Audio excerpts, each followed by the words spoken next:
My name is Gordon Barr. I'm the Artistic Director of Barr and Botanics, and this year we will be presenting a season entitled These Headstrong Women. Shakespeare writes some great female roles, but he doesn't write an awful lot of them. The average is maybe about 3 per play. And that, to us, doesn't reflect the world that we live in anymore. And it's very important for me as a director and for Barr and Botanics as a company to approach these plays to see what they have to say about the world that we live in now. We've done a lot of work over the years on cross-gendering, but this year we wanted to put that front and centre in all our work. So we've got 2 titles which very much have women at the heart of their stories as Shakespeare wrote the plays, The Taming of the Shrew and Measure for Measure. And we have 2 plays where male title roles have been cross-gendered to retell those stories from the perspective of women. Those 2 plays are Lear, King Lear, which has been retitled Queen Lear for this season, and Timon of Athens, which will feature a female Timon as the title role. The title that we have officially given it this year is The Taming of the Shrew, ? And that question mark is quite significant for this version. I've directed Taming of the Shrew before, and the reason I'm coming back to it this year is that I recently read John Fletcher's play, The Tamer Tamed, which addresses some of the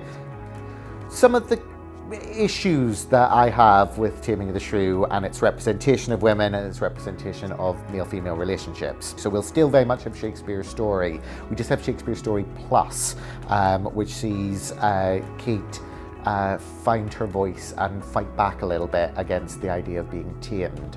And so I think for anyone who enjoys Taming of the Shrew, this is a fresh take on it. For anyone who maybe has some understandable issues with the Taming of the Shrew in a modern context, it's a nice response to that, and definitely a Taming of the Shrew that you haven't seen before. Second show I'm directing is Measure for Measure, a real thriller, very political and very personal all at the same time. The core story of it, Duke Vincentio of Vienna has reached a point where he's unhappy with the kind of the breakdown of law and order in his city, and he puts his deputy, the very hardline Angelo, in power. And Angelo decides to really crack down on morality. He condemns a young woman who has become pregnant outside of wedlock. He condemns her to death.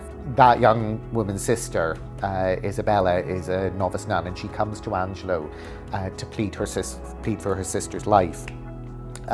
Angelo then makes her what I think would be known as an indecent proposal, which I don't want to give too much away about, but makes for a very tricky moral dilemma that propels the story forward from there. Measure for Measure is going to be performed in the Kibble Palace, a beautiful Victorian glass house here in the gardens. So it's going to be a really up-close, personal, intense drama. Audiences this year are coming along to These Headstrong Women can expect some headstrong women.